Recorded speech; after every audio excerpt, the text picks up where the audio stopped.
Me estaba arreglando para la cena del domingo en casa de mi hijo, cuando mi abogado me mandó un mensaje. «Llámame ahora, no vayas allá».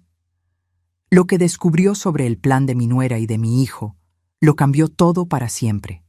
Me había levantado temprano ese domingo, nerviosa como quinceañera, porque Rodrigo, mi único hijo, me había invitado a cenar. Hacía semanas que no pasábamos tiempo juntos. Semanas en las que cada llamada mía terminaba con un «Te marco luego, mamá, estoy ocupado». Pero ese domingo era diferente. Él mismo había insistido. «Mamá, ven a casa. Vanessa preparó tu mole favorito». Yo había sonreído al colgar. Tal vez las cosas finalmente estaban mejorando entre nosotros. Estaba frente al espejo, poniéndome los aretes de plata que mi difunto esposo me regaló hace 30 años, cuando mi celular vibró sobre el tocador. Era un mensaje del licenciado Durán, mi abogado. Apenas 2 palabras en mayúsculas. «Llámame urgente». El corazón se me encogió. Ernesto Durán nunca escribía así. Era un hombre calmado, metódico, de esos que pesan cada palabra antes de pronunciarla. Lo conocía desde hacía 15 años, desde que me ayudó con el testamento de mi esposo. Marqué con manos temblorosas. «Estela, gracias a Dios, contestas». Su voz sonaba agitada, algo que nunca había escuchado en él. «¿Dónde estás?» «En mi casa, Ernesto. Me estoy arreglando para ir con Rodrigo y...» «No vayas. Por favor, escúchame bien. No vayas a esa casa». El vestido azul que sostenía en la otra mano se me resbaló de los dedos. «¿Qué? ¿De qué hablas?» «Es la cena con mi hijo. Él mismo me invitó». «Estela, encontré algo. Algo muy grave. Necesito que vengas a mi oficina ahora mismo. O si prefieres, voy para tu casa». Mi respiración se volvió pesada. Afuera, el sol de la tarde entraba por la ventana, pero de repente sentí frío. «Ernesto, me estás asustando. ¿Qué está pasando?» Hubo un silencio que duró apenas segundos, pero se sintió como una eternidad. «Tu casa, Estela. Ya no es tuya. Las piernas me fallaron. Tuve que sentarme en la orilla de la cama». «¿Cómo que no es mía?» «Claro que es mía. La compré con mi propio dinero. Trabajé 30 años para...» «Firmaste una cesión total de propiedad hace 6 meses. Tu hijo es el dueño legal ahora. Y hay más, mucho más. Pero no puedo decírtelo por teléfono. Estela, esto es muy serio». El mundo se detuvo. Mi casa. La casa que levanté con bordados, con mis manos cansadas, con las madrugadas frente a la máquina de coser después de que mi esposo murió. La casa donde crié a Rodrigo, donde están las fotografías de mi vida entera. «Vengo para allá», susurré. «Dame 20 minutos». Colgué. Me quedé sentada, mirando el vestido azul tirado en el suelo. Y entonces entendí algo que me heló la sangre. Aquella cena no era una reconciliación, era una trampa. Si algo en esta historia te hace sentir un nudo en el pecho, quédate hasta el final. Porque lo que descubrí esa tarde no solo me quitó la casa, me quitó la fe en mi propia sangre. Dale like, suscríbete y acompáñame en este relato, porque necesito que alguien más sepa lo que viví. Mientras manejaba hacia el despacho del licenciado Durán, las lágrimas empezaron a nublarme la vista. Tuve que detenerme en un semáforo y respirar hondo, limpiándome los ojos con el dorso de la mano. La gente pasaba a mi lado, riendo, caminando tranquila, ajena a que mi mundo acababa de colapsar. ¿Cómo había llegado hasta aquí? Mi mente voló hacia atrás, hacia los días más oscuros de mi vida. Hace 12 años, cuando mi esposo Fernando murió de un infarto fulminante, me quedé sola con 43,000 pesos en el banco y una renta que vencía en 2 meses. Rodrigo acababa de entrar a la universidad. Tenía 20 años y toda una vida por delante. Yo tenía 56, ninguna pensión y un vacío en el pecho que parecía tragarse todo. Pero no me di el lujo de derrumbarme. Me encerré en la sala de nuestra antigua casa rentada y saqué la vieja máquina de bordar que mi madre me había heredado. Esa máquina Singer negra, pesada como un ancla, que llevaba conmigo desde que era una niña. La limpié, aceité cada pieza y bordé mi primer mantel. Lo vendí en el mercado de artesanías por 300 pesos. 300 pesos que se convirtieron en 600, luego en 2000, después en 5000 a la semana. Bordaba servilletas, manteles, blusas tradicionales, fundas de cojines con flores de cempasúchil, vírgenes de Guadalupe, paisajes oaxaqueños. Cada puntada llevaba mi dolor, mi rabia, mi necesidad de sobrevivir. Trabajaba de 6 de la mañana a 11 de la noche. Mis dedos sangraban, mis ojos ardían bajo la luz amarilla del foco, pero no paraba. Rodrigo me veía trabajar y a veces me decía: «Mamá, descansa, ya es muy tarde». Yo le sonreía, con el hilo entre los dientes, y le contestaba: «Mijo, esto es para que tú tengas tu carrera, para que no te falte nada». 5 años después, abrí mi propio taller, un local pequeño en la colonia Condesa, con 3 empleadas que me ayudaban. Mis bordados empezaron a venderse en tiendas boutique. Turistas extranjeros pagaban hasta 2.500 pesos por un solo mantel. Mis manos, esas manos arrugadas y callosas, estaban construyendo un futuro. Y entonces llegó el día más importante de mi vida. Tenía 63 años cuando firmé la escritura de esta casa. Mi casa, un pequeño inmueble de 2 plantas en la colonia Roma Norte, con un jardincito al frente y una terraza donde podía ver atardeceres. Costó 3.200.000 pesos. Lo pagué en efectivo. Cada billete representaba un amanecer frente a la máquina, una orden cumplida, un sí de algún cliente satisfecho. El notario me entregó las llaves y yo lloré como nunca había llorado. Llamé a Rodrigo esa tarde. Él ya se había graduado de ingeniero industrial, trabajaba en una empresa internacional, ganaba bien. Le dije: «Hijo, ya tenemos casa propia, ya nunca más vamos a depender de nadie». Él vino esa noche, cargando una botella de sidra. Brindamos en la sala vacía, sentados en el suelo porque aún no tenía muebles. Me abrazó fuerte y me dijo: «Mamá, eres la mujer más fuerte que conozco». Guardé esas palabras como un tesoro. Además de la casa, logré ahorrar 847.000 pesos. Los tenía en una cuenta de inversión a plazo fijo. Era mi colchón, mi seguridad, mi vejez digna. Pensaba dejarle todo a Rodrigo algún día, pero como herencia, no como limosna, como el fruto de una vida bien vivida, no como un botín arrebatado. Estacioné frente al edificio donde estaba la oficina del licenciado Durán. Apagué el motor. Me miré en el espejo retrovisor.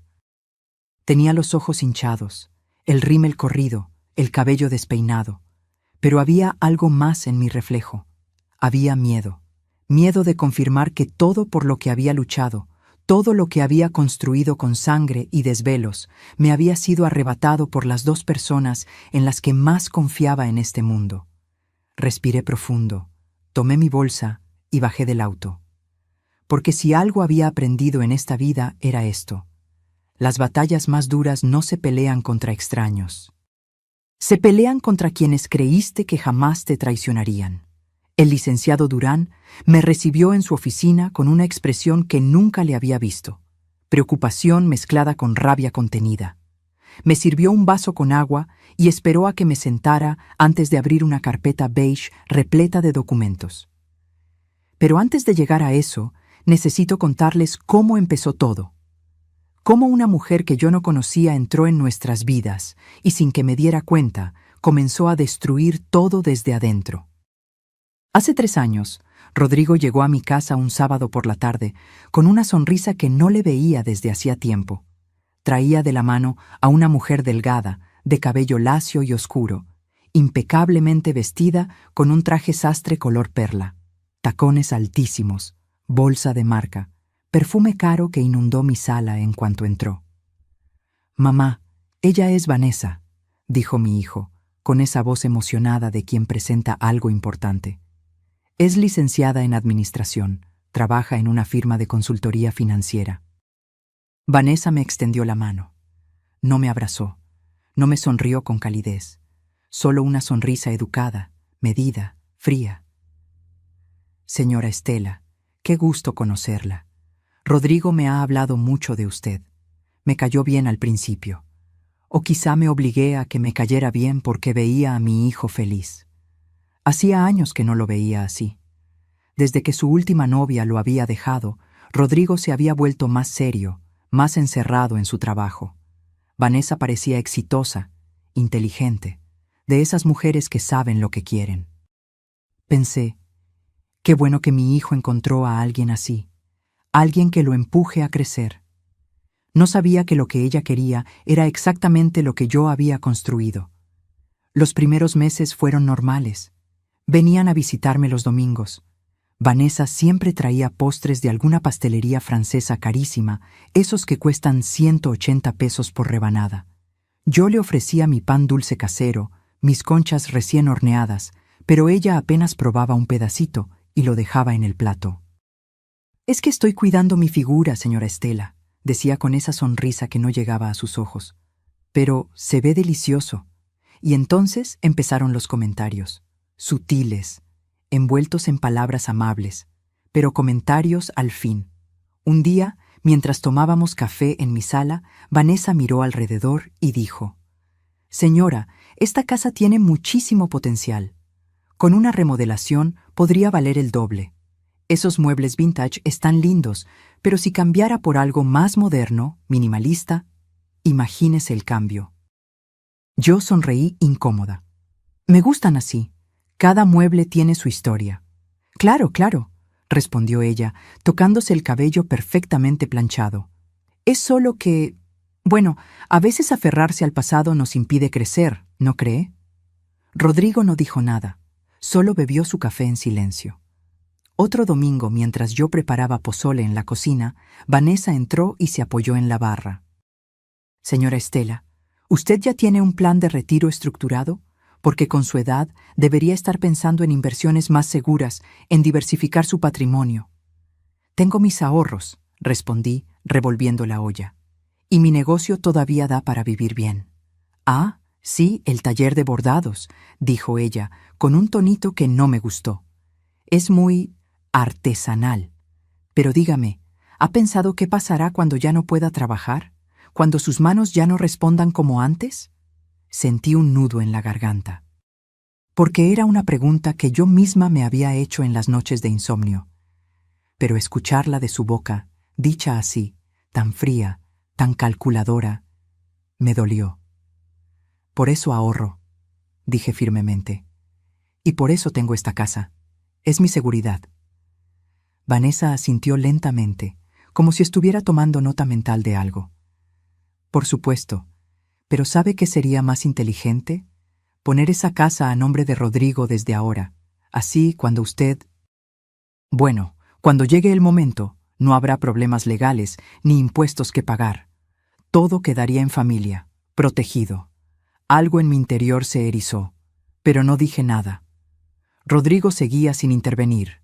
Al mes siguiente, me anunciaron que se iban a casar. Yo organicé una pequeña reunión en mi casa para celebrar.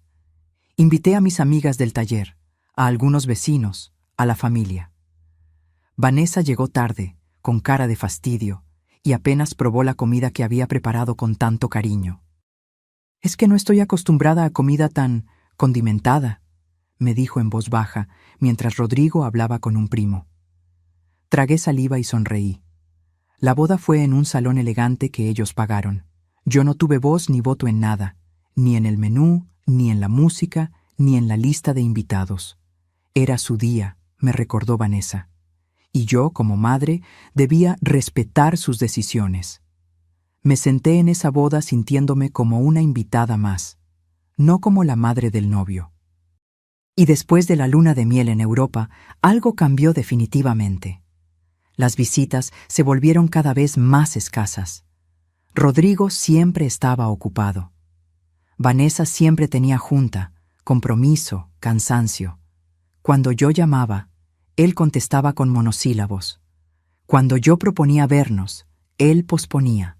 Y cuando finalmente venían, Vanessa dominaba toda la conversación. Hablaba de sus logros, sus proyectos, sus inversiones. Miraba mi casa como quien evalúa una propiedad para comprar y demoler. Una noche, sola en mi habitación, me pregunté si estaba exagerando, si eran cosas mías, si el problema era que no podía aceptar que mi hijo ya tenía su propia vida, pero algo en mi corazón me decía que no, que había algo más oscuro creciendo detrás de esas sonrisas frías y esos comentarios disfrazados de consejos. Y tenía razón. Pero cuando finalmente lo descubrí, ya era demasiado tarde. El licenciado Durán colocó el primer documento frente a mí.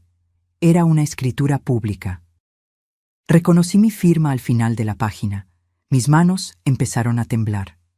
Antes de explicarte esto, dijo Ernesto con voz grave, necesito que me cuentes exactamente cómo llegaste a firmar este papel. Cerré los ojos y volví a ese día. Hace 6 meses, un martes por la tarde. Rodrigo me había llamado esa mañana, algo inusual porque casi nunca lo hacía entre semana. Mamá, ¿puedes venir a comer a la casa? Vanessa y yo necesitamos hablar contigo de algo importante. El tono era serio. Mi corazón se aceleró. Pensé en enfermedades, en problemas, en malas noticias. Durante todo el camino hacia su departamento en Polanco, recé en silencio. Cuando llegué, Vanessa me recibió con una sonrisa que parecía demasiado amplia, demasiado ensayada. Había preparado una mesa con salmón, ensalada y vino blanco. Todo muy elegante, muy impersonal. Nada que yo realmente disfrutara, pero comí en silencio, esperando a que me dijeran qué pasaba. Después del postre, Rodrigo y Vanessa intercambiaron una mirada. Él se aclaró la garganta. Mamá, hemos estado pensando mucho en tu futuro, comenzó Rodrigo. En tu seguridad. ¿Mi seguridad? Repetí, confundida. Vanessa se inclinó hacia adelante, con esa expresión de preocupación que ahora sé que era completamente falsa. Señora Estela, Rodrigo y yo hemos estado investigando. ¿Sabía usted que cuando una persona fallece y deja bienes inmuebles, los herederos tienen que pagar impuestos enormes? Estamos hablando de hasta el 35% del valor de la propiedad. Me quedé helada. ¿35%? Susurré. Así es, continuó ella, sacando una carpeta con papeles impresos, gráficas, números resaltados en amarillo. Su casa está valuada en más de 3 millones de pesos. Eso significa que Rodrigo tendría que pagar más de 1 millón solo en impuestos sucesorios. Y si no los paga a tiempo, el gobierno puede embargar la propiedad. Mi hijo tomó mi mano. Esa mano que yo había sostenido cuando aprendió a caminar, cuando tuvo su primera caída, cuando le rompieron el corazón por primera vez. Mamá, no queremos que pierdas tu casa. No queremos que todo tu esfuerzo se vaya a manos del gobierno. Por eso investigamos opciones legales. ¿Qué opciones? Pregunté con la voz quebrada. Vanessa deslizó más papeles hacia mí. Había palabras que no entendía. Cesión de derechos, transmisión patrimonial anticipada, protección fiscal. La solución es simple y completamente legal, explicó ella con voz suave, casi maternal. Usted hace una cesión de la propiedad a nombre de Rodrigo ahora, en vida. De esa manera no hay impuestos que pagar. La casa queda protegida. Y usted, por supuesto, sigue viviendo ahí como siempre. Nada cambia para usted. Es solo un papel, un trámite notarial para proteger su patrimonio. Pero, ¿yo dejaría de ser la dueña? Pregunté, sintiendo cómo se me secaba la boca. En papel sí, respondió Rodrigo rápidamente. Pero en la práctica, no. Seguiría siendo tu casa, mamá. Es tu hogar. Nadie va a sacarte de ahí. Esto es solo para protegerte de los impuestos abusivos del gobierno. Vanessa agregó, con tono urgente. Y créame, señora Estela, hemos visto casos terribles. Personas mayores que pierden sus casas porque sus hijos no pueden pagar los impuestos. Familias destruidas, patrimonios perdidos. No queremos que eso les pase a ustedes. Me mostraron artículos impresos de Internet, historias de familias que habían perdido todo. Números rojos, advertencias, titulares alarmantes. Yo estaba mareada, confundida. asustada. Pero, ¿no hay otra forma? ¿Un testamento no? Los testamentos no evitan los impuestos, mamá, interrumpió Rodrigo. Al contrario, los complican más. Esto es lo más seguro. Además, ya hablé con un notario. Está todo listo. Solo necesitamos tu firma. ¿Ya hablaste con un notario?, repetí, sintiendo una alarma en mi pecho. Para agilizar el proceso, explicó Vanessa. Estos trámites pueden tardar meses, pero si usted firma esta semana, quedamos protegidos. Su casa queda protegida. Rodrigo apretó mi mano. Mamá, confía en mí. Esto es lo mejor para ti, para todos. Y ahí estuvo mi error monumental. Confié. Confié porque era mi hijo, porque pensé que nadie en el mundo me protegería mejor que él, porque asumí que su amor por mí era inquebrantable. 2 días después, firmé ante notario. El hombre leyó rápidamente los documentos, señaló dónde poner mi firma, y yo obedecí como autómata. Vanessa y Rodrigo estaban ahí, sonrientes, tranquilos. El notario me dio una copia de los papeles y me dijo: «Felicidades, realizó un acto de gran amor y previsión». Salí de ahí sintiendo un vacío extraño en el estómago, pero me convencí de que había hecho lo correcto. Guardé los papeles en un cajón y traté de no pensar más en ello, hasta ese domingo, hasta ese mensaje del licenciado Durán. Abrí los ojos y lo miré. Él tenía la mandíbula tensa, los puños cerrados sobre el escritorio. «Estela», dijo con voz ronca, «lo que firmaste no fue una protección, fue una cesión total, absoluta e irrevocable de la propiedad. Tu casa ya no te pertenece. Rodrigo es el único dueño legal, y si él quisiera vendértela, echarte, hipotecarla, puede hacerlo sin tu consentimiento». Las palabras cayeron sobre mí como piedras, pero él me dijo, me prometió. «Te mintieron», sentenció Ernesto. «Y hay más». Sacó otro documento, un estado de cuenta bancario. «Hace 3 meses, Rodrigo solicitó un préstamo hipotecario usando tu casa como garantía. 1.900.000 pesos. Ya lo tienen en su cuenta». El mundo dejó de girar. «¿Qué? Están endeudando tu propiedad, Estela. Y si no pagan, el banco se la queda. Pero no es solo eso». Ernesto sacó su teléfono. Me mostró capturas de pantalla de una conversación de WhatsApp. «Un contacto en el notario me pasó esto. Son mensajes entre Vanessa y una amiga suya». Leí. Y con cada palabra sentí cómo se me partía el alma.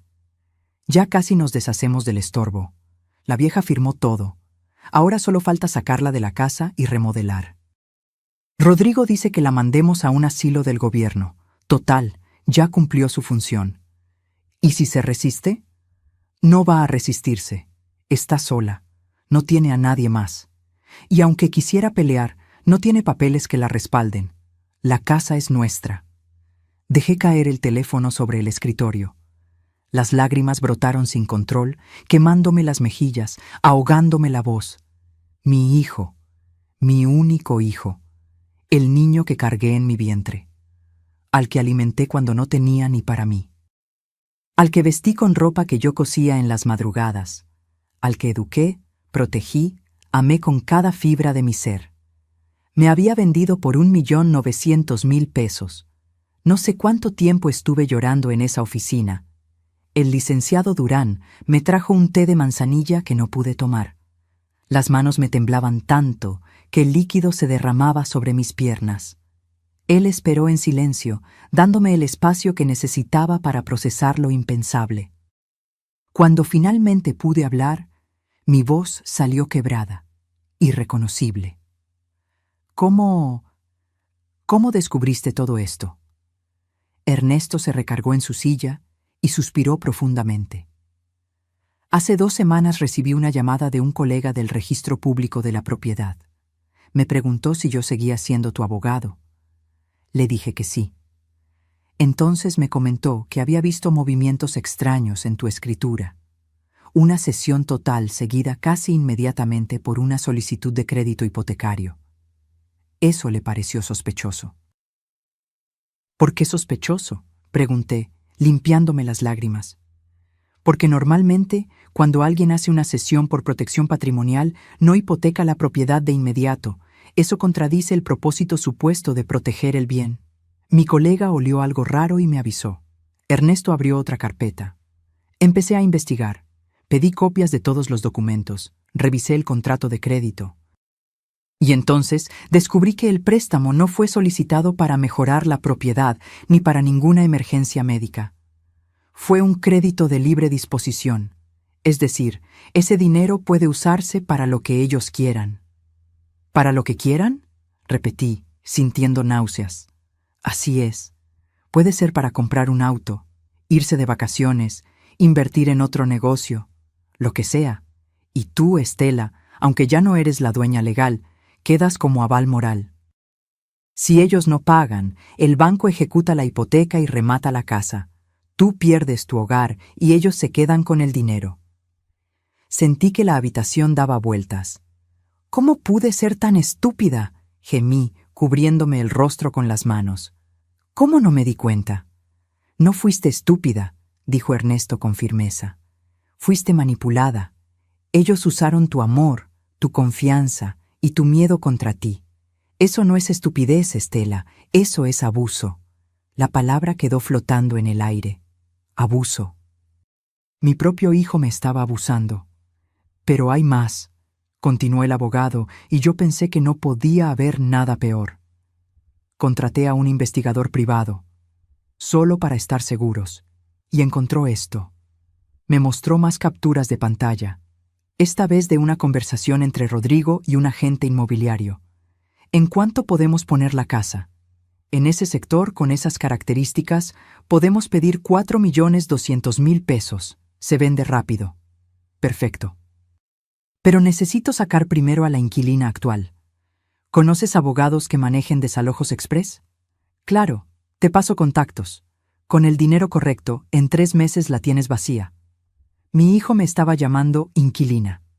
Como si yo fuera una extraña.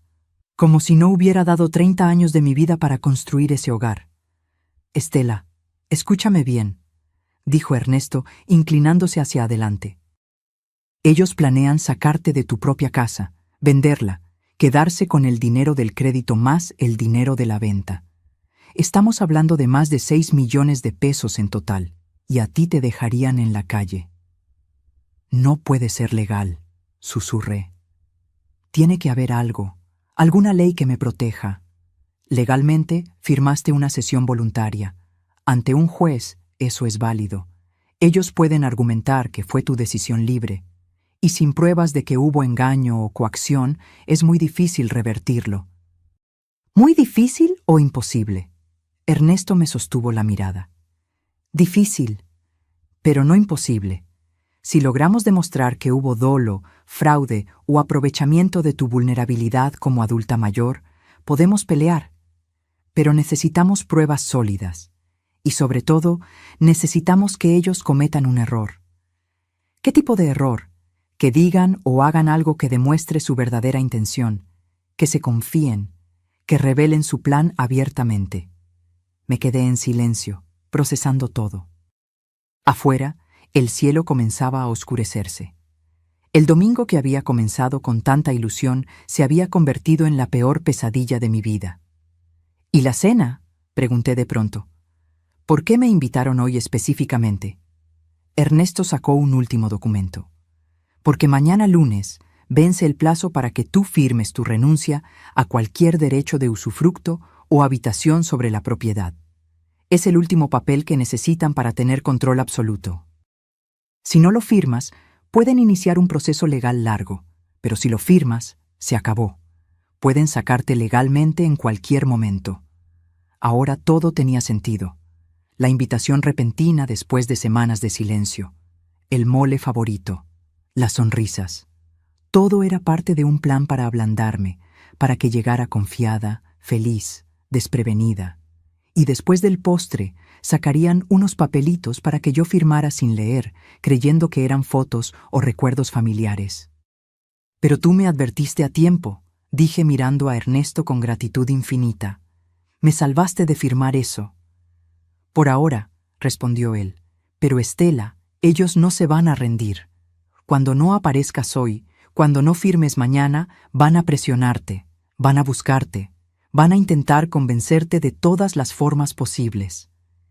¿Qué hago entonces? Pregunté, sintiéndome pequeña, vulnerable, rota. Ernesto juntó sus manos sobre el escritorio. Tienes dos opciones. La primera, aceptar lo que pasó, negociar con ellos algún acuerdo donde te permitan vivir en la casa hasta que mueras y rezar porque cumplan su palabra. La segunda, hizo una pausa. La segunda es pelear, reunir pruebas, grabarlos si es necesario, demostrar que te engañaron y recuperar lo que es tuyo. ¿Tengo posibilidades reales de ganar? Si haces exactamente lo que te diga, si eres valiente y estratégica, sí. Hay una ley federal de protección a adultos mayores contra violencia patrimonial. Si demostramos que hubo manipulación y abuso, podemos anular la sesión. Pero no será fácil, y tendrás que enfrentarte a tu propio hijo en un juzgado. Las lágrimas volvieron a brotar, pero esta vez eran diferentes. No eran solo de dolor. Había algo más, algo que empezaba a crecer en mi pecho como una brasa encendida. Rabia. Levanté la cabeza y miré a Ernesto a los ojos. Quiero pelear, quiero recuperar mi casa. Y quiero que paguen por lo que me hicieron. Él asintió lentamente, con una leve sonrisa. Entonces prepárate, Estela, porque lo que viene no será bonito, pero te prometo que no estarás sola. Salí de esa oficina cuando ya era de noche. Mi teléfono estaba lleno de llamadas perdidas de Rodrigo y mensajes de Vanessa.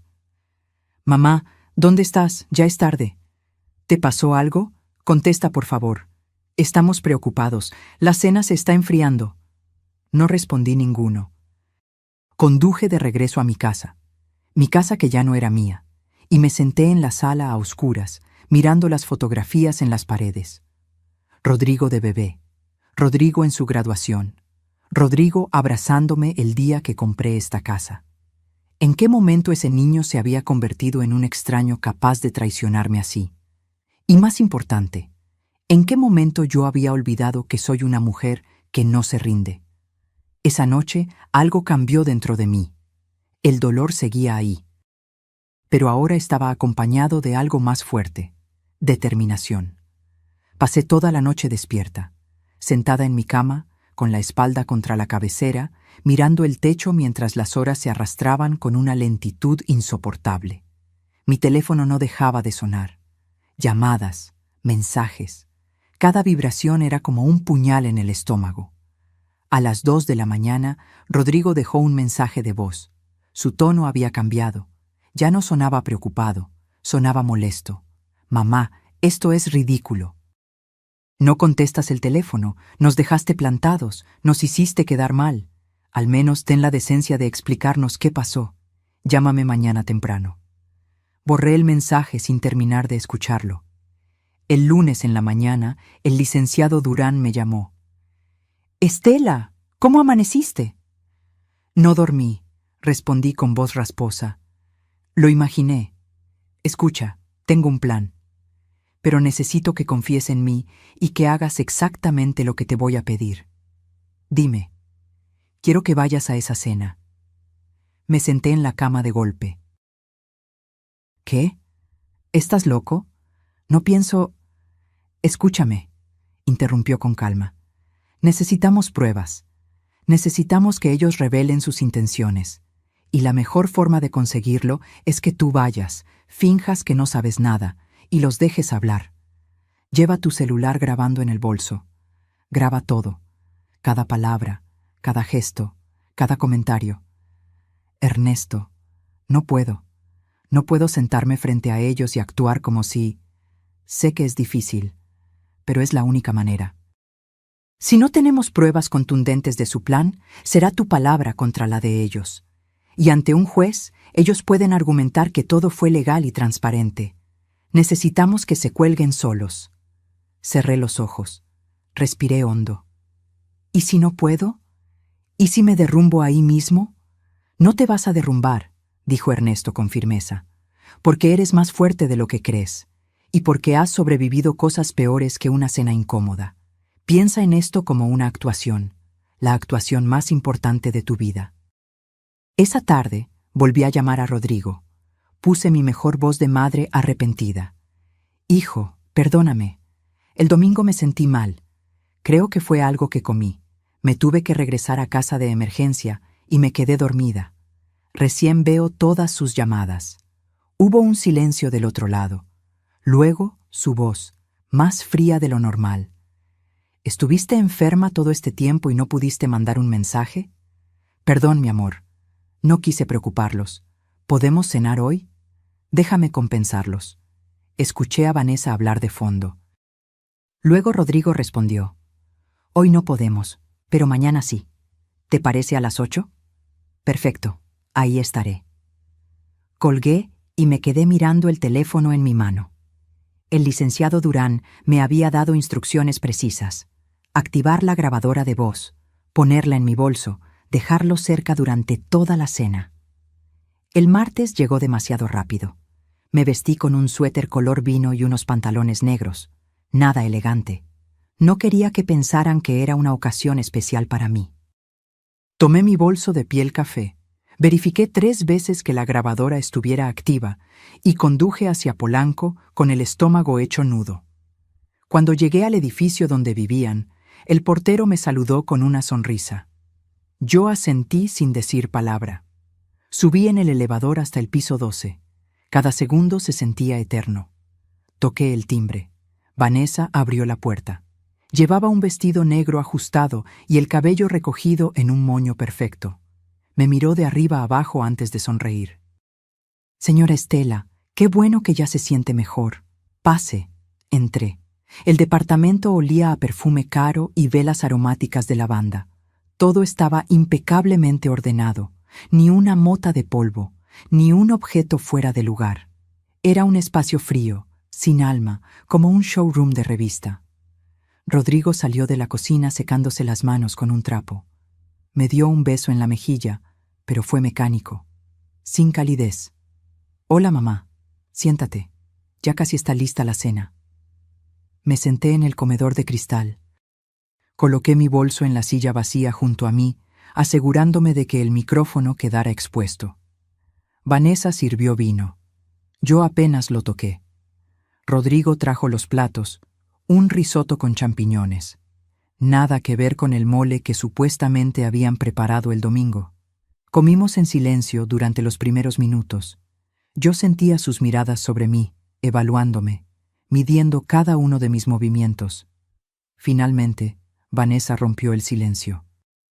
Señora Estela, queríamos hablar con usted sobre algo importante. Aquí venía. ¿Sí? Pregunté, fingiendo inocencia. Rodrigo dejó su tenedor sobre el plato.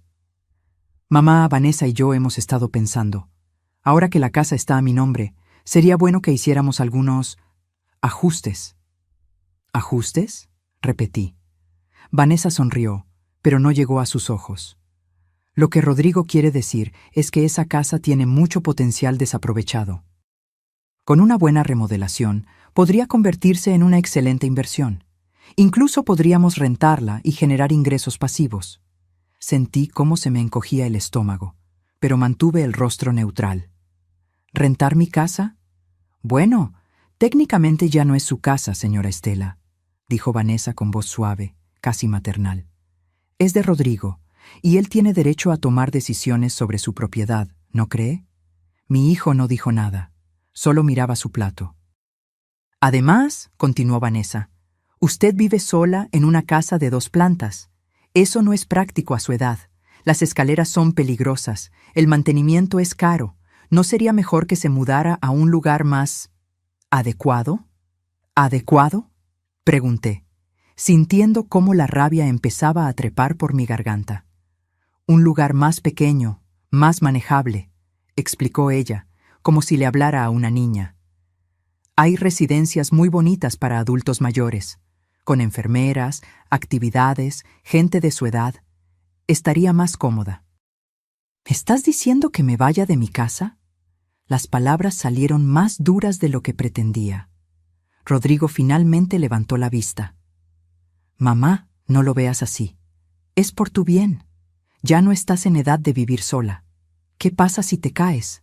Si te enfermas, necesitas estar en un lugar donde te cuiden. Yo me cuido sola, respondí, apretando los puños bajo la mesa.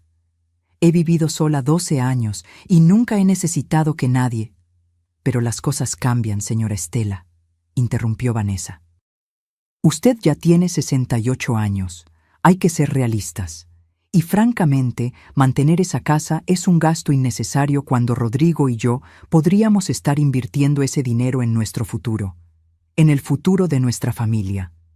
Esa última frase quedó flotando en el aire como veneno. ¿Su familia? Repetí lentamente. ¿Y yo qué soy? Vanessa parpadeado, dándose cuenta de su error, pero lo cubrió rápidamente. Por supuesto que usted es familia, señora. Pero tiene que entender que Rodrigo y yo estamos construyendo nuestra propia vida.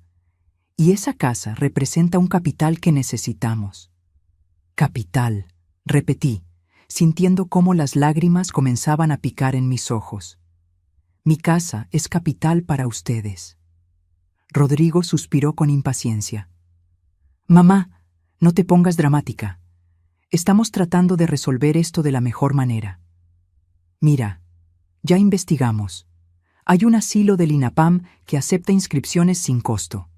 Es del gobierno, pero está decente. 3 comidas al día, médico de planta. ¿Un asilo del gobierno? Las palabras salieron como un gemido ahogado. En ese momento, el celular de Vanessa sonó. Ella lo tomó y se levantó de la mesa. Discúlpenme, es importante. Tengo que contestar.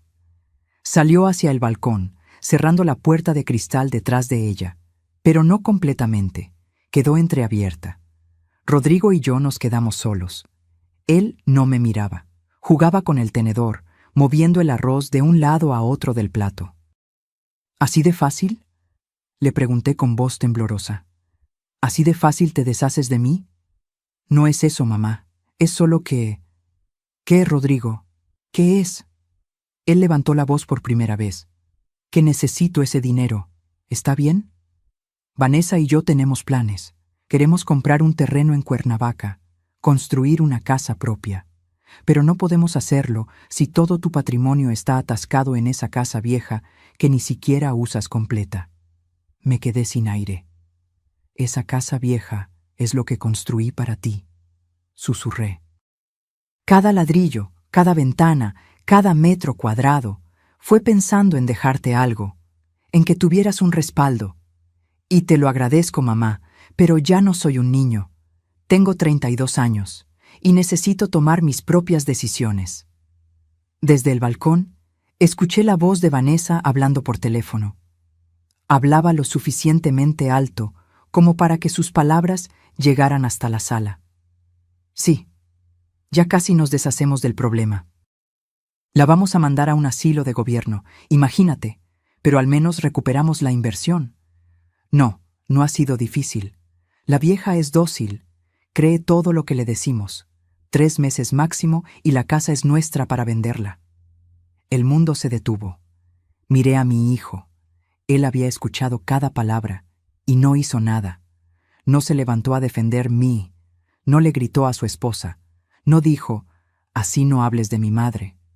Simplemente siguió moviendo el arroz en su plato, y en ese momento, algo dentro de mí murió. No fue mi amor por él. Eso, por doloroso que fuera, seguía ahí. Lo que murió fue mi ilusión, la imagen que tenía de mi hijo, la idea de que yo le importaba, aunque fuera un poco. Me levanté de la silla lentamente. Tomé mi bolso. Rodrigo finalmente me miró. ¿A dónde vas? No respondí. Caminé hacia la puerta. Vanessa regresó del balcón con una sonrisa. ¿Ya se va, señora Estela? Pero si no hemos terminado de... Terminamos, dije con una voz que no reconocí como mía. terminamos todo. Abrí la puerta y salí. Detrás de mí, escuché a Rodrigo decir: «Déjala, ya firmará, no tiene a dónde más ir». Bajé en el elevador con las piernas temblando. Llegué a mi auto, me senté en el asiento del conductor, y ahí, finalmente, exploté. Lloré como no había llorado desde la muerte de mi esposo. Lloré por la traición, por la humillación, por el hijo que había perdido sin siquiera darme cuenta. Pero cuando las lágrimas se secaron, cuando el llanto se convirtió en hipo y el hipo en silencio, saqué mi teléfono. Detuve la grabación. 2 horas y 14 minutos de audio. Cada palabra, cada plan, cada insulto disfrazado de preocupación. Le mandé el archivo al licenciado Durán con un solo mensaje: «Tengo lo que necesitábamos. Ahora dime cómo los destruimos». Llegué a mi casa pasadas las 11 de la noche.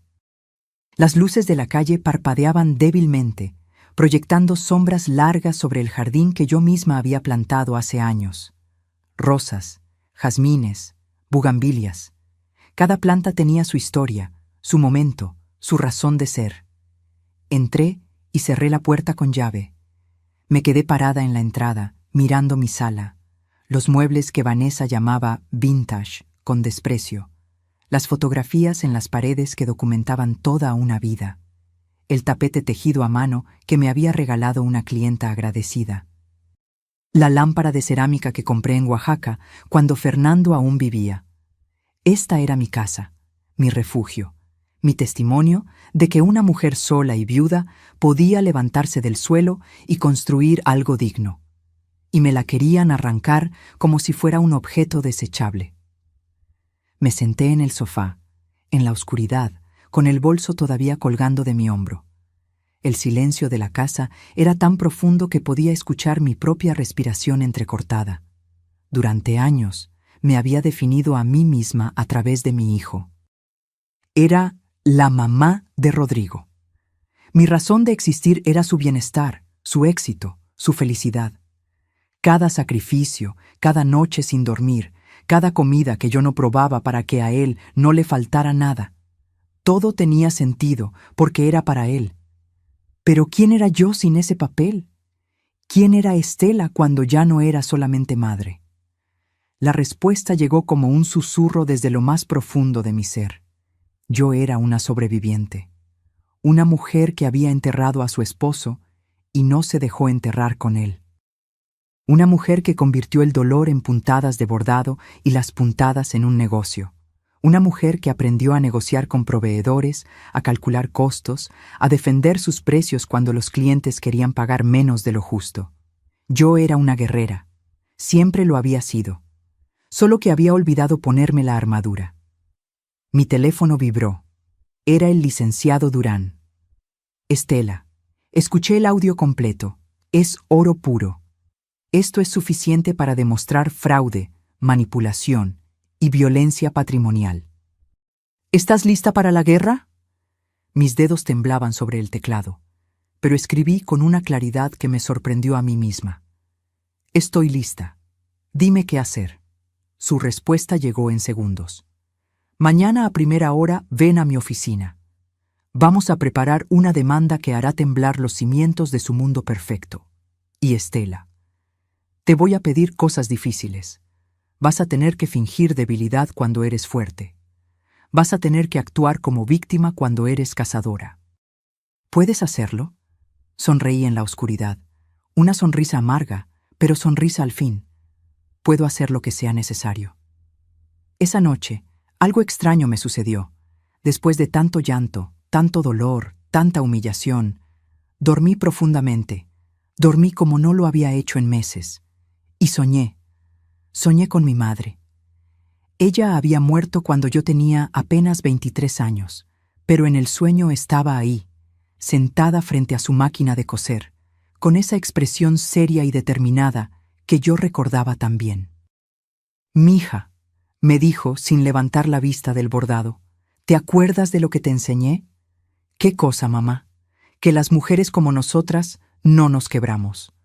Nos doblamos, sí, el viento nos sacude, la vida nos golpea, pero no nos quebramos, porque estamos hechas del mismo material que los cactus, espinosas por fuera, resistentes por dentro y capaces de florecer incluso en el desierto. Desperté con las mejillas mojadas, pero esta vez no de tristeza. Era algo distinto.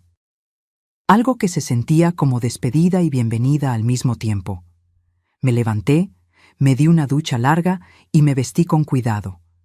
Pantalón negro, blusa blanca, mi suéter de lana gris. Me recogí el cabello en un chongo bajo. Me vi en el espejo y por primera vez en semanas no vi a una víctima. Vi a una mujer lista para pelear. A las 9 de la mañana estaba en la oficina del licenciado Durán. Él ya tenía todo preparado: carpetas, documentos, computadora encendida con el audio transcrito palabra por palabra. «Buenos días, Estela», me saludó, estudiando mi rostro. «Te ves diferente». «Me siento diferente», respondí, sentándome frente a su escritorio. «Dime qué tengo que hacer». Ernesto juntó sus manos y se inclinó hacia adelante. «Lo primero es entender contra qué nos enfrentamos. Ellos tienen la ley de su lado en papel. Tú firmaste voluntariamente. Pero nosotros tenemos algo más poderoso: la verdad y las pruebas de que esa firma fue obtenida mediante engaño. ¿Qué leyes nos protegen? La ley de los derechos de las personas adultas mayores, específicamente el artículo que penaliza la violencia patrimonial. También podemos invocar fraude procesal y abuso de confianza. Pero esto no será rápido, Estela. Puede tomar meses». «No me importa el tiempo», dije con firmeza. «Me importa ganar». «Bien, entonces esto es lo que vamos a hacer». Ernesto desplegó un plan detallado. Primero, presentaríamos una demanda de nulidad de la cesión de propiedad basada en dolo y error sustancial. Adjuntaríamos el audio como prueba principal, más un peritaje psicológico que demostrara que yo había sido manipulada emocionalmente. Segundo, solicitaríamos una medida cautelar para congelar cualquier transacción sobre la propiedad mientras durara el juicio. Eso evitaría que Rodrigo vendiera la casa antes de que se resolviera el caso. Tercero, presentaríamos una denuncia penal por fraude y violencia patrimonial contra adultos mayores, que es un delito federal con penas de hasta 8 años de prisión. ¿Prisión?, repetí, sintiendo un escalofrío. Si se comprueba el delito, sí. Pero Estela, tengo que preguntártelo directamente. ¿Estás dispuesta a que tu hijo enfrente consecuencias penales? La pregunta quedó suspendida en el aire, como una guillotina. Cerré los ojos. Vi al niño de 5 años que lloraba cuando se caía. Al adolescente que me abrazaba cuando yo lloraba por su padre. Al joven que me había dicho: «Eres la mujer más fuerte que conozco». Pero también vi al hombre que me llamó inquilina, que permitió que su esposa me llamara estorbo y vieja, que planeaba encerrarme en un asilo del gobierno para quedarse con mi patrimonio. Abrí los ojos. Estoy dispuesta a lo que sea necesario para recuperar mi dignidad. Ernesto asintió lentamente. Entonces hay algo más que debes saber. Para que este plan funcione, necesitamos que ellos se sientan confiados, que crean que ganaron. Quiero que los llames, que te hagas la derrotada y que les digas que estás dispuesta a negociar. ¿Negociar? Finge que aceptas irte de la casa a cambio de una pequeña mensualidad. Diles que solo quieres mantener la paz, que no quieres problemas. Mientras más seguros se sientan, más errores cometerán, y nosotros estaremos documentando todo. ¿Quieres que me humille más? Quiero que juegues al ajedrez, Estela. A veces, para dar jaque mate, tienes que sacrificar piezas primero. ¿Confías en mí? Lo miré fijamente. Este hombre me había avisado a tiempo. Me había creído cuando todo el mundo habría pensado que era una vieja paranoica. Me estaba ofreciendo sus años de experiencia y su red de contactos sin pedir nada a cambio más que justicia. Confío en ti. Perfecto. Entonces llámalo ahora, con alta voz.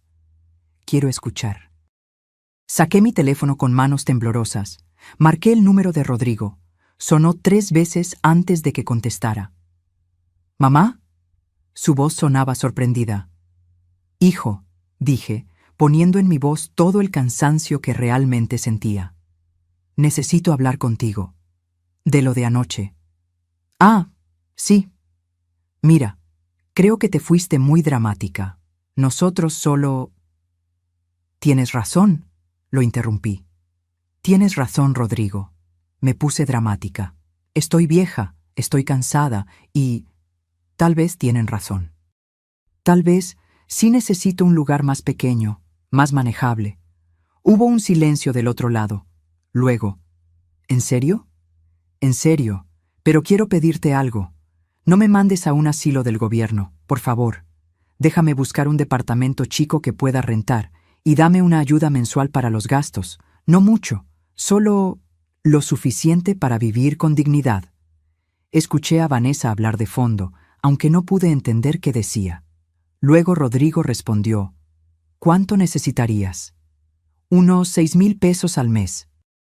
Para renta, comida, gastos básicos. Está bien, dijo él demasiado rápido, demasiado aliviado. Podemos hacer eso, pero necesito que firmes los papeles que te iba a dar ayer. Los de renuncia al usufructo. ¿Cuándo podemos vernos? Dame unos días para procesar todo esto, para despedirme de la casa. ¿El viernes? El viernes, perfecto. Te mando la dirección del notario. Y mamá, gracias por ser razonable. Colgué antes de que me viera vomitar de asco. El licenciado Durán tenía una sonrisa satisfecha. Perfecto. Acabas de darles la soga con la que se van a ahorcar. El viernes, cuando lleguen al notario, los estaremos esperando con una orden judicial y 2 policías ministeriales. ¿2 policías? Por si intentan algo. La violencia patrimonial contra adultos mayores es delito grave, y con ese audio tenemos causa probable para detención. Me recosté en la silla, exhausta, pero extrañamente en paz. Ernesto, ¿de verdad crees que podemos ganar?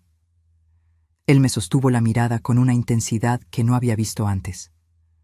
Estela, no solo vamos a ganar, vamos a hacer que se arrepientan cada día de haber subestimado a una mujer que bordó su libertad con sus propias manos. Y así comenzó mi transformación de víctima a cazadora. Porque el mayor error que cometen los depredadores es creer que la presa no tiene garras.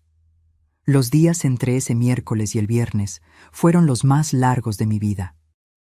Cada minuto se estiraba como chicle, pesado y denso. Pero el licenciado Durán me había dado instrucciones muy claras. Actuar normal, no levantar sospechas y, sobre todo, seguir grabando cada interacción con Rodrigo y Vanessa. El jueves por la tarde, Vanessa me llamó.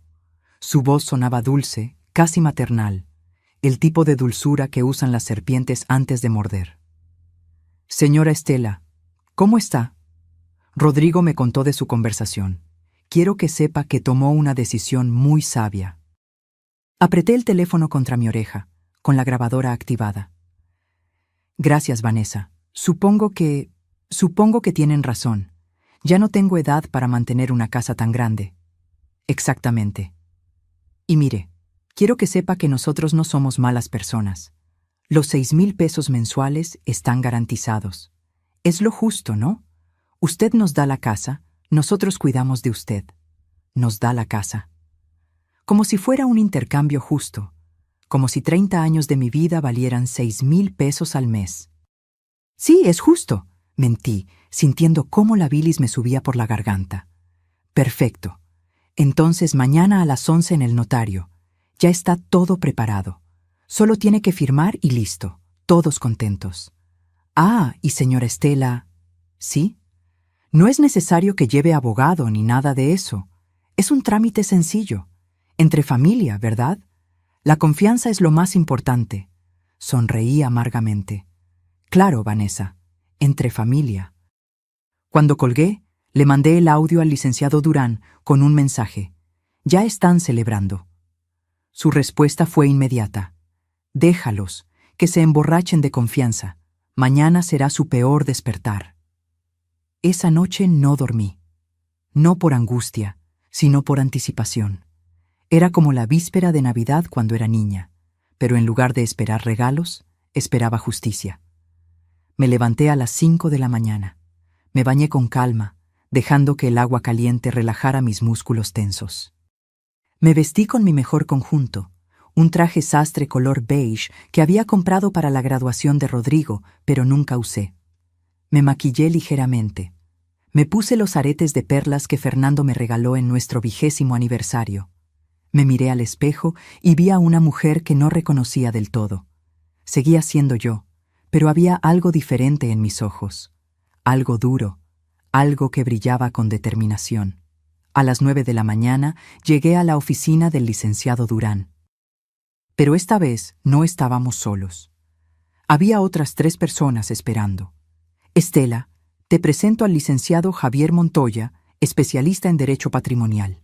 Él llevará la parte civil del caso. Ella es la licenciada Patricia Ruiz, de la Fiscalía Especializada en Delitos contra Adultos Mayores, y él es el agente del Ministerio Público, Ricardo Salazar. Me quedé boquiabierta. ¿Todo esto? La licenciada Ruiz, una mujer de unos 45 años con mirada afilada, me tendió la mano. Señora Estela, su caso llegó a mi escritorio hace 2 días. Escuché los audios, leí los documentos, y le voy a ser sincera. En mis 15 años haciendo esto, pocas veces he visto un caso tan claro de violencia patrimonial con premeditación. Su hijo y su nuera no solo cometieron fraude, cometieron un delito federal. ¿Qué va a pasar?, pregunté con voz temblorosa. El agente Salazar, un hombre corpulento de bigote espeso, explicó. A las 11, usted entrará al notario como acordaron. Nosotros estaremos afuera, esperando. Cuando ellos lleguen y estén todos reunidos, yo entraré con la orden de presentación. Los vamos a llevar al Ministerio Público para tomarles declaración. Ahí se les notificará formalmente de la demanda civil y de la denuncia penal. ¿Y la casa?, pregunté, sintiendo cómo el corazón me latía en la garganta. El licenciado Montoya sonrió. Ya tenemos lista la medida cautelar. En cuanto se presente la demanda, la propiedad queda congelada. No pueden venderla, hipotecarla más, ni hacer ninguna transacción. Y si demostramos el fraude, que lo vamos a demostrar, la cesión se anula y la propiedad regresa a su nombre. ¿Cuánto tiempo tomará?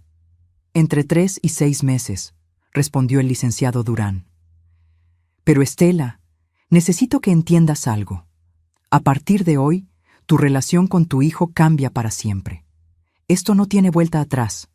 Cerré los ojos. Respiré hondo. Mi relación con él cambió el día que decidió venderme por un préstamo bancario. Yo solo estoy recuperando lo que es mío. A las 10:30 salimos hacia el notario. Yo iba en mi auto, seguida por un vehículo discreto, donde iban los licenciados y el agente. Mi celular sonó. Era Rodrigo. Ya vamos llegando, llegaremos puntuales.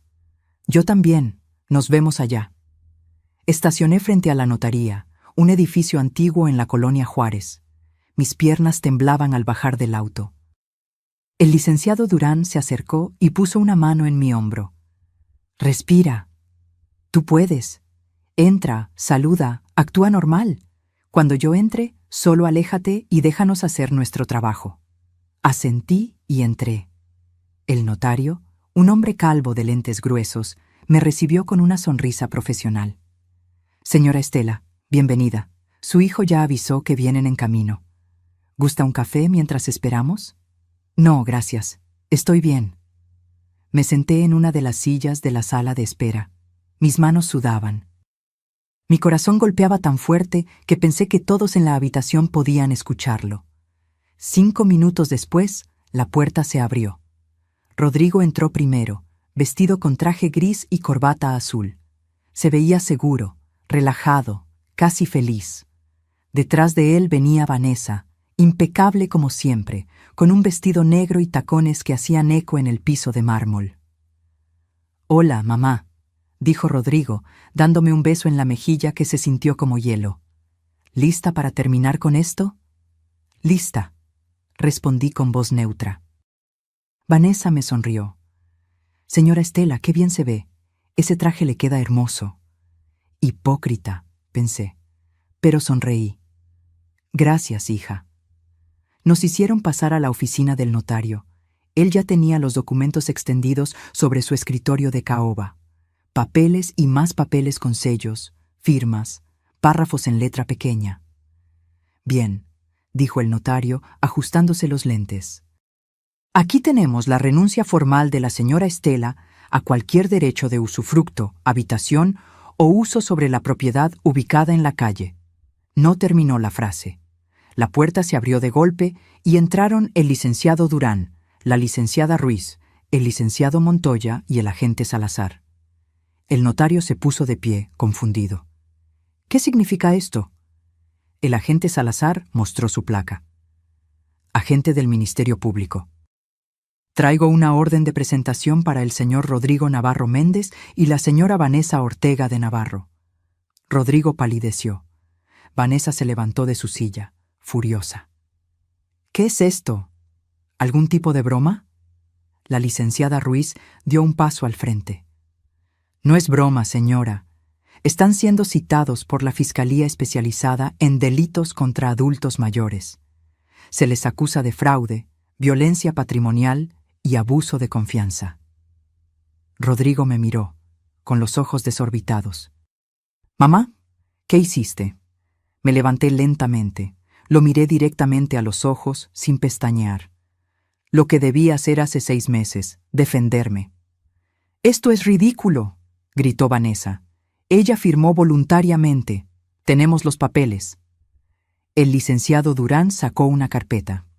Papeles obtenidos mediante engaño, amenazas veladas y manipulación emocional. Tenemos grabaciones de sus propias voces confesando el plan, llamándola estorbo, planeando encerrarla en un asilo del gobierno. ¿Quieren escucharlas aquí o prefieren hacerlo en el Ministerio Público? El silencio que siguió fue ensordecedor. Vanessa intentó hablar, pero el licenciado Montoya la interrumpió. Además, solicitamos y obtuvimos una medida cautelar. La propiedad queda congelada desde este momento. No pueden venderla, rentarla, ni hacer transacción alguna hasta que se resuelva el juicio de nulidad. «No pueden hacer esto», gritó Rodrigo, con la voz quebrada. «Yo soy el dueño legal». «Eres el dueño de una propiedad obtenida ilegalmente», respondió la licenciada Ruiz con frialdad. «Y eso se llama despojo. Ahora, ¿vienen voluntariamente o necesito llamar a las unidades de apoyo?» Rodrigo me miró con una mezcla de shock, rabia y algo que casi parecía miedo. «Mamá, no puedes hacerme esto. Soy tu hijo». Sentí como las lágrimas comenzaban a formarse, pero las contuve. «No aquí, no ahora». Precisamente por eso duele tanto, Rodrigo, porque sí eres mi hijo. Y aún así me traicionaste. Vanessa intentó acercarse a mí, pero el agente Salazar se interpuso. «Señora, por favor, acompáñenos. Pueden llamar a su abogado desde el Ministerio Público». Los vi salir escolatados. Rodrigo caminaba como zombi, con la cabeza baja.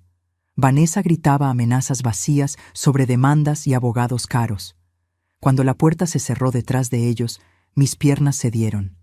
El licenciado Durán me sostuvo antes de que cayera. «Ya pasó», susurró. «Lo más difícil ya pasó». Pero no era cierto. Lo más difícil venía apenas comenzando. Porque una cosa es recuperar una casa. Otra muy distinta es recuperarte del hecho de que tu propia sangre te quiso dejar en la calle. Los siguientes 3 meses fueron un torbellino de citatorios, audiencias, peritajes y declaraciones. Cada semana tenía que presentarme en alguna oficina gubernamental para responder preguntas, firmar documentos, ratificar testimonios. Rodrigo y Vanessa contrataron a un abogado caro, de esos que cobran 50,000 pesos solo por la consulta inicial. Un hombre de traje italiano y sonrisa de tiburón que intentó intimidarme cada vez que coincidíamos en los pasillos del juzgado. «Señora, esto se puede resolver sin tanto escándalo», me decía con voz melosa. «Piense en su hijo. ¿De verdad quiere arruinar su vida por un malentendido?» Yo lo miraba sin pestañear y respondía: «No fue un malentendido, fue un robo planeado. Y yo no arruiné su vida, él arruinó la mía».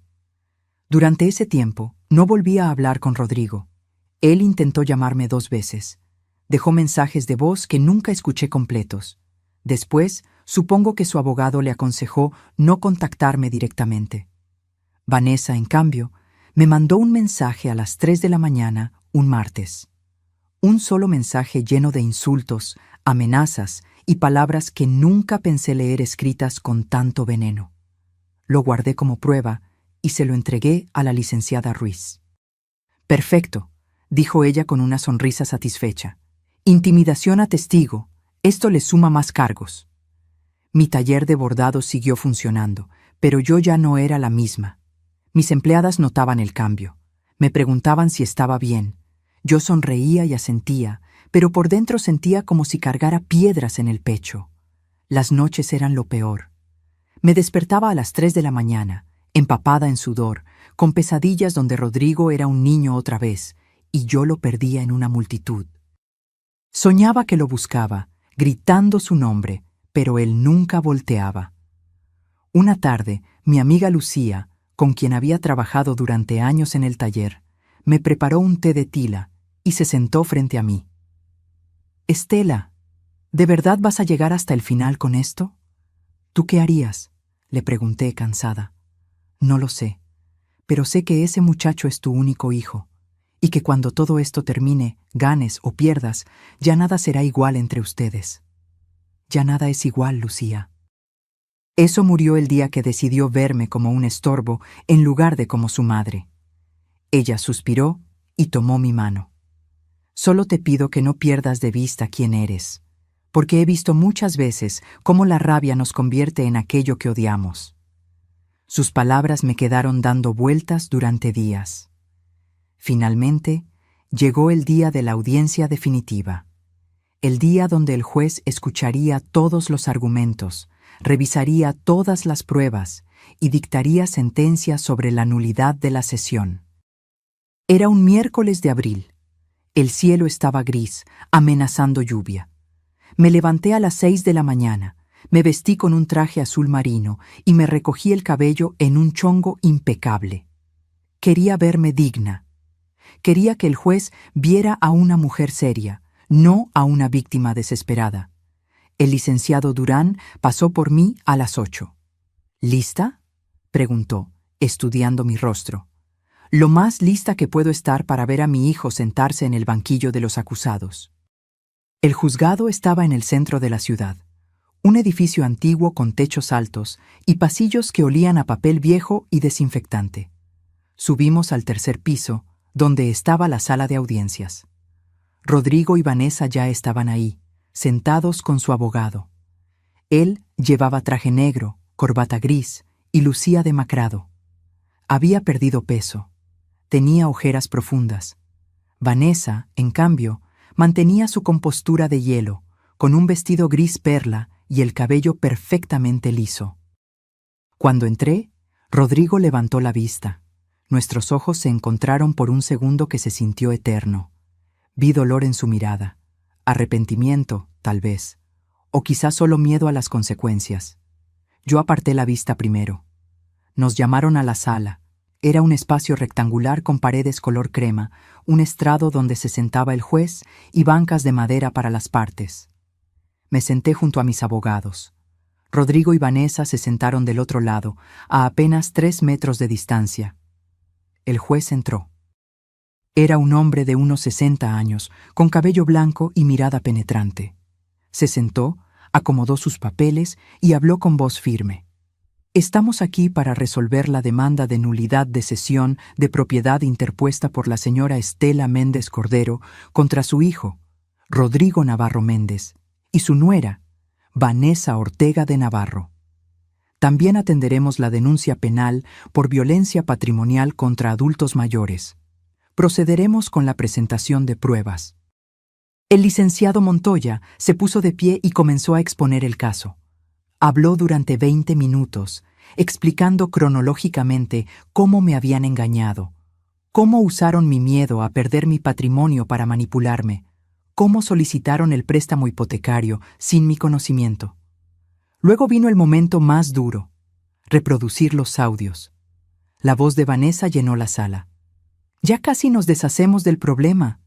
La vamos a mandar a un asilo de gobierno, imagínate, pero al menos recuperamos la inversión. Vi cómo Rodrigo cerraba los ojos, apretando los puños sobre sus piernas. Después, el audio de su conversación con el agente inmobiliario. Necesito sacar primero a la inquilina actual. El abogado defensor intentó objetar, argumentando que los audios habían sido obtenidos sin consentimiento. Pero la licenciada Ruiz respondió con calma. Los audios fueron grabados por la propia víctima durante conversaciones en las que ella estaba presente. Es completamente legal bajo la Ley de Protección de Datos Personales cuando se trata de documentar un delito. El juez asintió y permitió que continuaran. Luego fue mi turno de declarar. Me puse de pie, con las piernas temblando. Caminé hasta el estrado. Puse mi mano sobre la Biblia y juré decir la verdad. El licenciado Montoya me hizo preguntas básicas primero. Mi nombre, mi edad, mi ocupación. ¿Cómo había adquirido la propiedad? Señora Estela, ¿puede describir con sus propias palabras qué le dijeron su hijo y su nuera cuando le pidieron que firmara la cesión? Respiré hondo. Me dijeron que era para protegerme, que si yo moría, Rodrigo tendría que pagar más de 1 millón de pesos en impuestos. Me dijeron que era solo un trámite en papel, que yo seguiría viviendo en mi casa como siempre. Me lo juraron. ¿Y usted les creyó? Sí, porque era mi hijo, porque pensé que él jamás me haría daño. ¿Cuándo se dio cuenta de que la habían engañado? Las lágrimas comenzaron a rodar por mis mejillas, pero mi voz se mantuvo firme. Cuando mi abogado me llamó para decirme que ya no era dueña de nada, que habían hipotecado mi casa y que planeaban sacarme para venderla. ¿Cómo se sintió en ese momento? Miré directamente a Rodrigo. Él tenía la cabeza baja, evitando mi mirada. Sentí que me moría. Sentí que 30 años de trabajo, de sacrificio, de amor incondicional, no habían significado nada para él. Sentí que mi único hijo me había vendido por dinero. El silencio en la sala era absoluto. Luego fue el turno del abogado defensor de interrogarme. Se puso de pie con expresión severa. Señora Estela, ¿es cierto que usted firmó los documentos voluntariamente frente a un notario? Firmé lo que mi hijo me pidió que firmara, confiando en él. ¿Leyó los documentos antes de firmar? El notario los leyó rápidamente. Yo confié en que mi hijo no me mentiría. Señora, usted es una mujer de 68 años, dueña de un negocio exitoso. ¿Me está diciendo que no tiene la capacidad de leer un documento legal antes de firmarlo? Sentí la rabia trepar por mi garganta. Tengo la capacidad. Lo que no tenía era razón para desconfiar de mi propio hijo. ¿No es cierto que usted está haciendo todo este teatro porque se arrepintió de su decisión? ¿Que ahora quiere quedarse con la casa que voluntariamente cedió? «Objeción», gritó el licenciado Montoya. «Está hostigando a la testigo».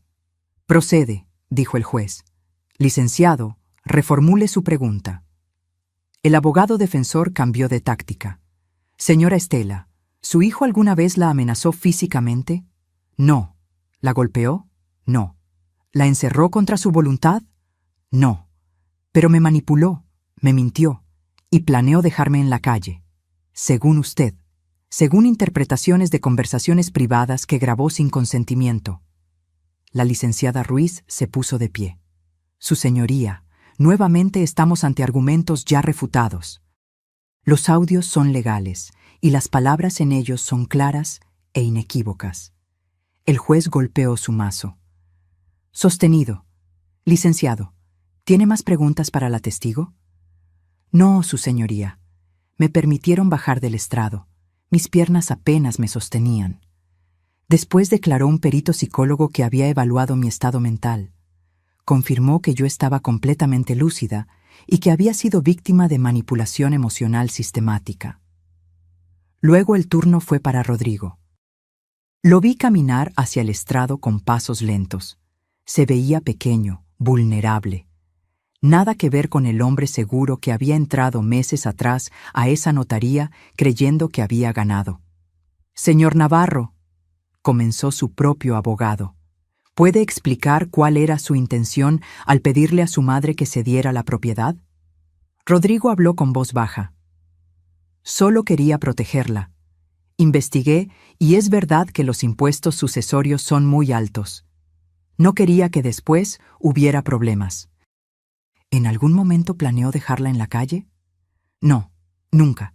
Esas conversaciones que grabó salieron de contexto. Yo estaba molesto, frustrado, pero nunca pensé realmente hacerle daño. ¿Y el préstamo hipotecario? Rodrigo titubeó. Lo necesitábamos para un proyecto de inversión. Iba a generarnos ingresos y después le iba a regresar la casa a mi mamá. ¿Por qué no le explicó eso antes de solicitar el crédito? Porque pensé que se preocuparía innecesariamente. Ahora fue el turno del licenciado Montoya de interrogarlo. «Señor Navarro, ¿es cierto que usted le dijo a un agente inmobiliario que necesitaba desalojar a la inquilina actual, refiriéndose a su madre?» Rodrigo palideció. ¿Eso fue sí o no? Sí, pero no lo decía en serio. Tampoco lo decía en serio cuando su esposa dijo que su madre era un estorbo y usted no la corrigió. Yo no podía controlar lo que Vanessa decía, pero podía defenderla. ¿Lo hizo? Silencio. Señor Navarro, responda la pregunta. ¿Defendió a su madre cuando su esposa la llamó estorbo? No, susurró Rodrigo, y por primera vez una lágrima rodó por su mejilla. No la defendí. El juez llamó a un receso de 30 minutos. Salí de la sala y me apoyé contra la pared del pasillo, temblando. El licenciado Durán me ofreció agua. Lucía, que había venido a apoyarme, me abrazó en silencio. Cuando regresamos, el juez tenía su decisión lista. Después de revisar exhaustivamente las pruebas presentadas, especialmente los audios y testimonios, este juzgado determina lo siguiente. Mi corazón latía tan fuerte que apenas podía escuchar. Primero, se declara nula la cesión de propiedad realizada por la señora Estela Méndez Cordero a favor de su hijo Rodrigo Navarro Méndez, por haberse realizado bajo engaño, manipulación y error sustancial inducido dolosamente. Segundo, la propiedad ubicada en calle Tabasco número 43, Colonia Roma Norte, se restituye inmediatamente a nombre de su legítima propietaria, la señora Estela Méndez Cordero. Tercero, el préstamo hipotecario obtenido fraudulentamente queda como responsabilidad exclusiva del señor Rodrigo Navarro Méndez y la señora Vanessa Ortega de Navarro, quienes deberán liquidarlo sin que la propiedad ni la señora Estela tengan responsabilidad alguna. Cuarto, se condena al señor Rodrigo Navarro Méndez y a la señora Vanessa Ortega de Navarro al pago de 650,000 pesos por concepto de daño moral y gastos legales a favor de la señora Estela Méndez Cordero. Quinto, se turna el expediente a la Fiscalía para determinar si procede proceso penal por los delitos de fraude y violencia patrimonial contra adultos mayores. El mazo cayó. Se levanta la sesión. El mundo pareció detenerse. Rodrigo tenía la cabeza entre las manos. Vanessa miraba al frente con los ojos llenos de lágrimas de rabia. Yo me quedé inmóvil, procesando que había ganado. Había recuperado mi casa, mi dignidad, mi vida. Pero al mirar a mi hijo derrumbado en esa silla, con los hombros caídos y la derrota escrita en cada línea de su rostro, me di cuenta de algo devastador. Había ganado la batalla, pero había perdido a mi hijo para siempre. Los días después de la sentencia fueron extraños, silenciosos.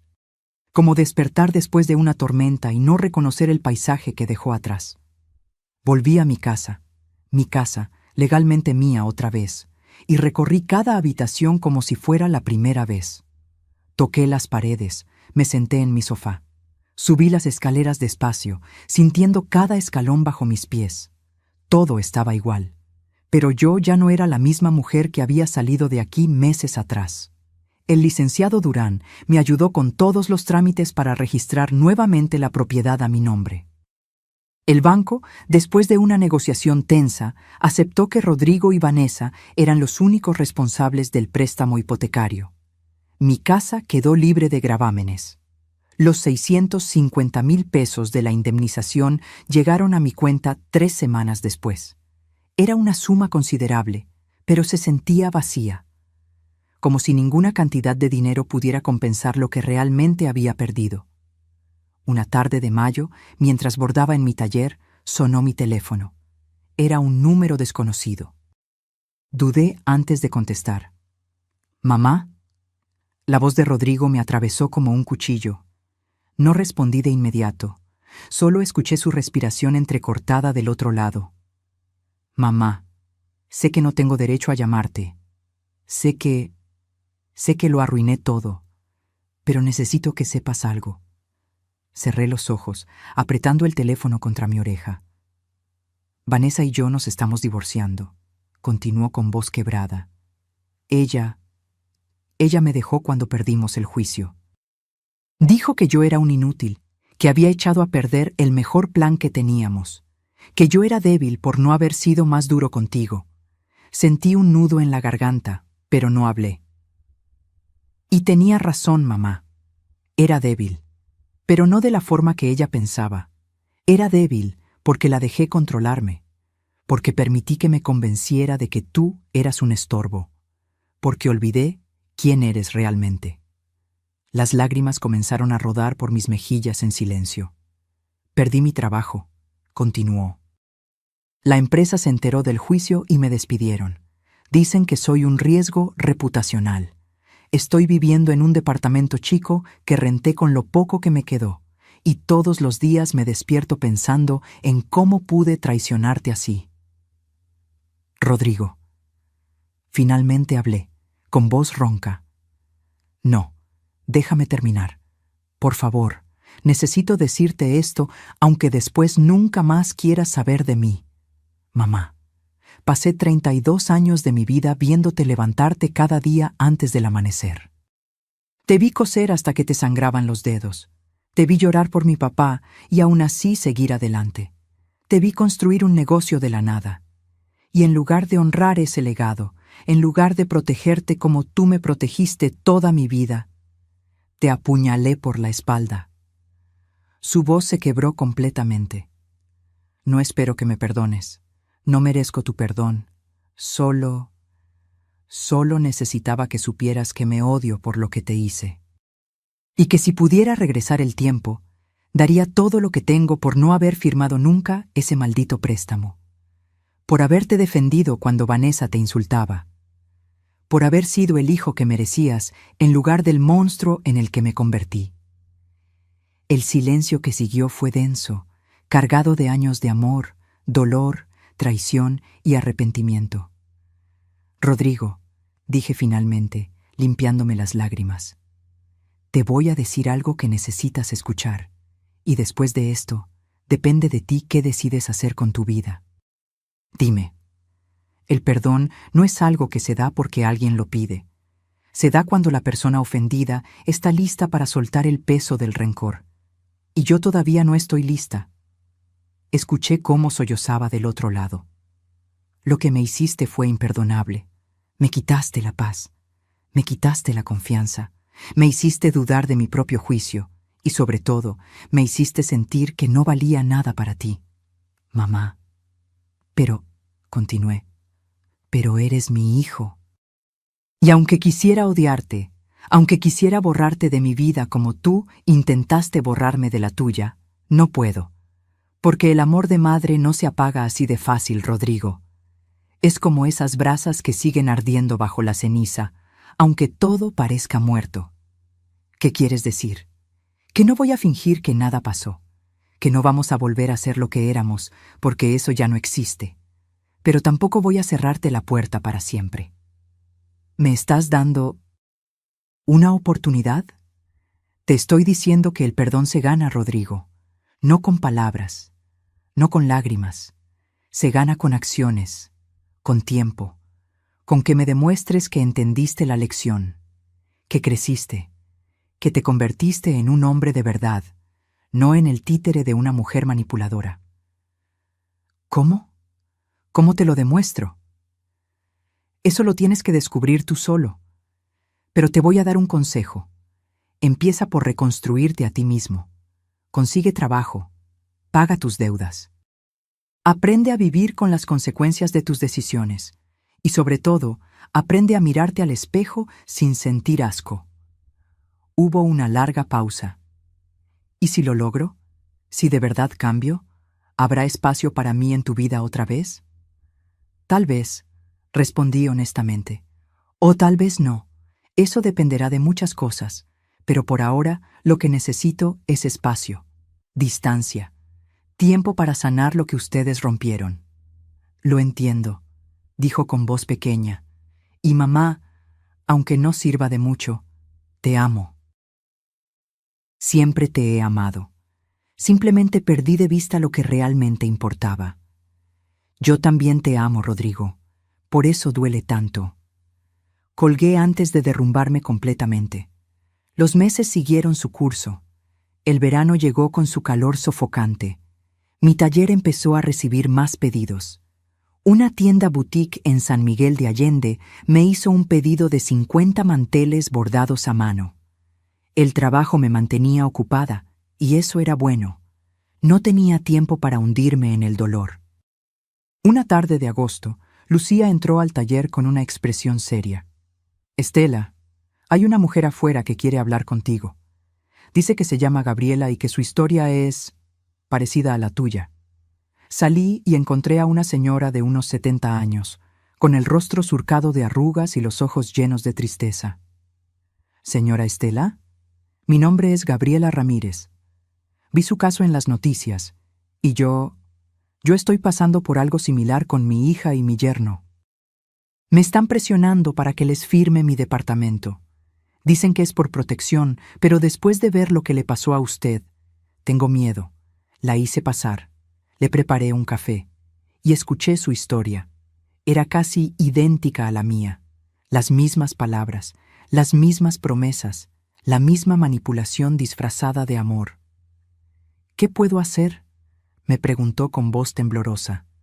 «No quiero perder mi hogar, pero tampoco quiero perder a mi hija». Le di el contacto del licenciado Durán. Le expliqué los pasos que debía seguir, y le dije algo que ella necesitaba escuchar. «Gabriela, proteger tu patrimonio no es una traición a tus hijos, es un acto de amor propio, y si ellos realmente te aman, lo entenderán». Ella se fue con una chispa de esperanza en los ojos. Esa noche no pude dormir. Pensé en cuántas mujeres como Gabriela y como yo había en México.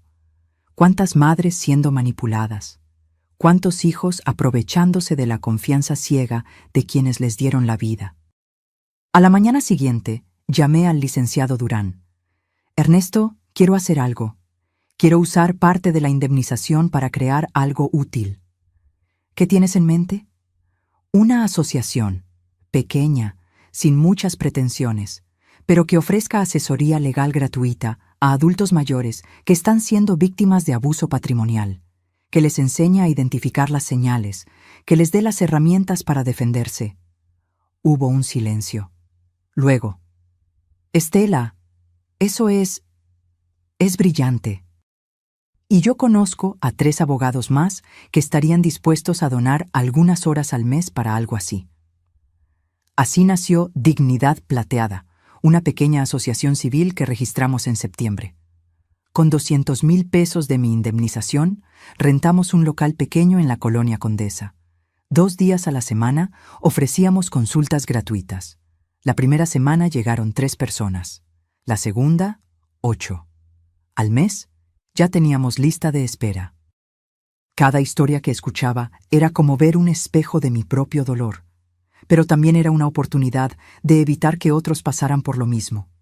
Además de la asesoría legal, empecé a dar talleres de bordado gratuitos los sábados, no solo para enseñar el oficio, sino para crear una comunidad. Un espacio donde mujeres mayores pudieran sentirse valoradas, útiles, vivas. Una de mis alumnas, Doña Carmela, de 73 años, me dijo algo que nunca olvidaré. Señora Estela, yo vengo aquí no solo por el bordado. Vengo porque después de que mis hijos me abandonaron en un asilo, pensé que mi vida había terminado. Pero usted me enseñó que todavía hay belleza que crear. Todavía hay propósito. En noviembre, 6 meses después de la sentencia, recibí una carta certificada. Era de Rodrigo. Con manos temblorosas, la abrí. Mamá, no espero respuesta a esta carta. Solo quiero que sepas que conseguí trabajo en una constructora. Es un puesto modesto, muy por debajo de lo que ganaba antes, pero es honesto. Estoy pagando poco a poco el préstamo que arruinó todo. Me va a tomar años liquidarlo, pero lo voy a hacer. También empecé terapia psicológica. El terapeuta me ha ayudado a entender cómo permití que Vanessa me manipulara, cómo confundí el amor con la obsesión por aparentar éxito, cómo traicioné los valores que tú me inculcaste. Cada semana deposito 1,000 pesos en una cuenta de ahorro. No sé para qué exactamente. Tal vez algún día pueda devolverte aunque sea una mínima parte de lo que me diste toda tu vida. O tal vez solo es mi forma de recordarme que las cosas valiosas se construyen con paciencia. No se roban. Vi en internet lo de tu asociación. Leí sobre los talleres de bordado y me llené de orgullo. Porque a pesar de todo el daño que te causé, tú seguiste siendo quien siempre has sido, una mujer que convierte el dolor en algo hermoso. No te estoy pidiendo perdón otra vez. Solo quiero que sepas que estoy tratando de ser mejor. Día a día, paso a paso. Y si algún día, cuando sientas que tu corazón está listo, quisieras tomar un café conmigo, estaré esperando. Con amor y vergüenza eterna, tu hijo Rodrigo. Doblé la carta lentamente. Las lágrimas rodaban por mis mejillas, pero esta vez no eran solo de dolor. Había algo más. Algo que se sentía parecido a la esperanza. No le respondí de inmediato, pero guardé la carta en el cajón de mi tocador, junto a las fotografías viejas y los aretes de plata de Fernando, porque el perdón, como le había dicho a Rodrigo, no llega en un día, llega en pequeñas dosis, en momentos inesperados, en la decisión consciente de soltar 1 gramo de rencor cada vez que el peso se vuelve insoportable. Hoy, 1 año después de aquella sentencia, sigo viviendo en mi casa. Sigo bordando, sigo dando talleres, sigo ayudando a personas que necesitan recuperar su dignidad. Rodrigo y yo hemos tomado café 3 veces, conversaciones incómodas al principio, donde él habla de su trabajo y yo de mi asociación. Donde evitamos mencionar a Vanessa o el juicio. Donde construimos, con torpeza, algo nuevo sobre las ruinas de lo que fuimos. No sé si algún día volveremos a tener la relación que teníamos. Probablemente no, pero tal vez podamos construir algo diferente, algo más honesto, algo basado en respeto mutuo y no en dependencia ciega. Porque aprendí algo fundamental en este proceso doloroso. El amor verdadero no es ciego. El amor verdadero te permite ver claramente y aún así elegir quedarte. Pero también te permite ver con claridad cuando es momento de protegerte. El respeto no es opcional, no se negocia, no se mendiga, y tu dignidad no está a la venta. No importa quién sea el comprador.